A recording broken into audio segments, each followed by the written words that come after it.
बिस्मिल्लाहिर्रहमानिर्रहीम अस्सलाम वालेकुम। आऊं आहियां आबिद अली मंगरियो। अभी ॾिसी रहिया आहियो जैकब न्यूज़। सब खां पहिरियां हेडलाइन। सिंध में कोरोना मुतासिरनि जो तादाद 9091 थी वियो। 176 ॼणा फौत, 1940 सेहतियाब। वफ़ाक़ पारां लॉकडाउन में नरमी वारे फ़ैसिले ते 100% अमल कयो वेंदो।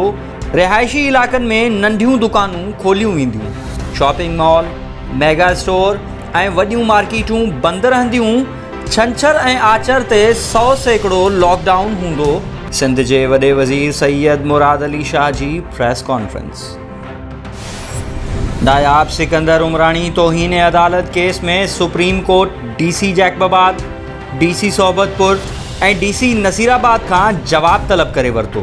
जस्टिस उमर अता बंदयाल रिमार्क्स ॾींदे चयो त जाइदाद जी विरासत जो फ़ैसिलो सिविल अदालत ई करे सघे थी। सुप्रीम कोर्ट रुगो जाइदाद विकिरो कराए सघे थी। जेकॾहिं विकिरो वारे हुकुम जी ख़िलाफ़ वर्ज़ी कई वई आहे त अहिड़े माण्हुनि खे फ़ारिग़ कराए छॾींदासीं। सिंध में नैब पारां ॿेले खाते जी ज़मीन ते कब्ज़नि, खाते में ग़ैर क़ानूनी भर्तियुनि ऐं फंड्स जे ग़ैर क़ानूनी इस्तेमाल बाबति जांच शुरू। चेयरमैन नैब DG सखर खे ख़त लिखी छॾियो। जॾहिं त ख़ुराक खाते में अरबें रुपयनि जी घोबियुनि ते नैब सखर हरकत में अची वई। चेयरमैन नैब जी हिदायतुनि बाद रीजनल बोर्ड जो हंगामी इजलास।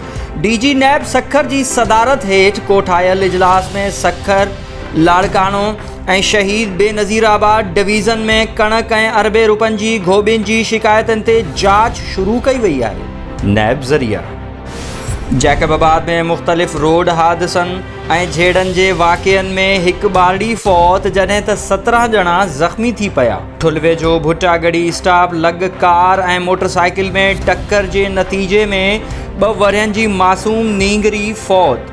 2 औरतुनि ऐं 3 ॿारनि समेत 6 ॼणा ज़ख़्मी।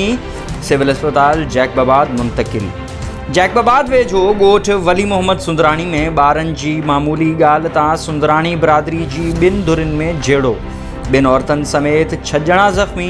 जैकबाबाद जे ॻोठ जुमा खान दश्ती में बि खोखर ऐं मंझू बिरादरी में थियल झेड़े में पीरसन ज़ख़्मी थी पियो। जॾहिं त कादरी दरबार वेझो ॻोठ सोनो खान बंगलाणी में फसल में माल काहे पवण ते बंगलाणी बिरादरी जे माण्हुनि 12 वरहनि जी मासूम ॿारड़ी खे तशद्दुद करे ज़ख़्मी करे छॾियो। आबाद थाणे जी हद क़ौमी शाहराह ते 2 मोटरसाइकिलनि में आमो साम्हूं टक्कर। आज़ाद अली वीसर नामी नौजवान पिणु ज़ख़्मी थी पियो ऐं ॻोठ दिलमुराद में छित जो वरो किरण सबबि नौजवान ज़ख़्मी थी पियो। नवाब शाह वेझो ॻोठ दोदो खान मरी में वाह में वींझंदड़ 2 मासूम ॿारड़ा, 8 वरहनि जो इशफ़ाक़ अली मरी ऐं 10 वरहनि जो दिलीजान मरी ॿुॾी फ़ौत। घर में कोहराम मतल। जैकबाबाद में चैम्बर ऑफ कॉमर्स जे सदर अहमद अली बिरोही जी सदारत हेठि ग्रीनलैंड होटल में गॾिजाणी। SHO सिटी लियाकत अली लाशारी ऐं सिटी पुलिस जे कुझु पुलिस अहलकारनि पारां ऑनलाइन कारोबार कंदड़ दुकानदारनि मथां तशद्दुद जी मज़म्मत। खेनि हटाइण जो मुतालबो। सूमर खां जैकबाबाद में कारोबार खोलण जो ऐलान।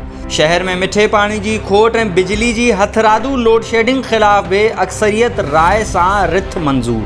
SHO सिटी खे हटाइण समेत मुतालबा पूरा न थिया त एहतजाज कयो वेंदो। Chamber of commerce. Nawab Shah जी ग़ुलाम रसूल कॉलोनी में जुमा नमाज दौरान पुलिस ऐं नमाज़िन में झेड़ो। हिना नाले औरत पुलिस अहलकार ज़ख़्मी, पेश इमाम गिरफ़्तार। हुकूमत पारां कंहिं बि क़िस्म जे मेड़ाके ते पाबंदी लॻल आहे। ज़बरदस्ती नमाज़ क़ाइमु करण खां रोकण ते नमाज़िन पुलिस ते हमिलो कयो। SHO airport.